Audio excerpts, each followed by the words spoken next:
I'm Joel Hastings, and we're at the 53rd Annual NDHI Convention in San Antonio, Texas, and I'm with the newly elected president, George Cudoc. He's the Director of DHI and Field Services for Dairy One, headquartered in Ithaca, New York. George, congratulations on your selection as president.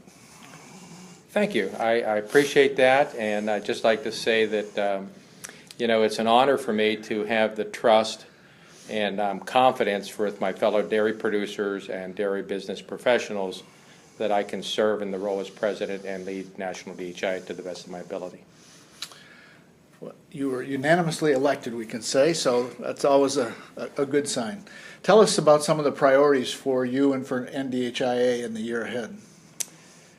Yeah, one of the difficult things is keeping it to a relatively short list, but certainly with the advent and the communications in the world about the use of big data, it's crept into dairy terminology, and with sensors on farms, and dairymen are just inundated with data that comes at them in all sorts, from all directions, and I think the major role National DHI will play in the coming year is finding ways that that data can enter a pipeline in a useful and valuable way so that dairies can profit from it and learn from it and cooperate with each other and industry with it.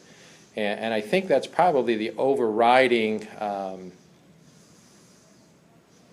issue that's happening in dairy, as well as the challenge that we face as dairy professionals.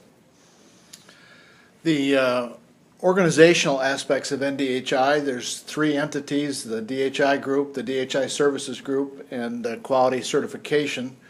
Do you anticipate that those entities will continue kind of as they are and you'll be dealing with industry issues, or is there any reorganization contemplated?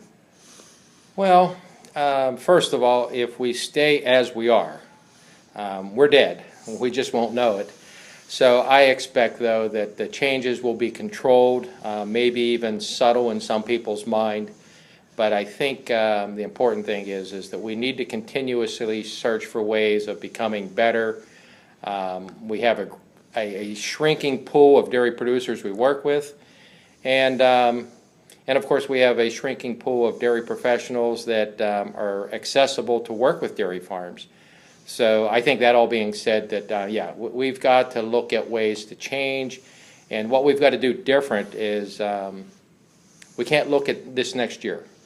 We got to be looking at 5 and 10 years down the road, because the change is coming at us so fast. And if you remember in one of the presentations this week, they talked about what we do in 2018 has got to be based on what we expect to happen in 2028, and that's pretty significant. Well, a challenging time to be in a leadership role. This is George Cudoc speaking with us. He's the newly elected president of National DHI. This is Joel Hastings for DairyBusiness.com. Thanks, Joel.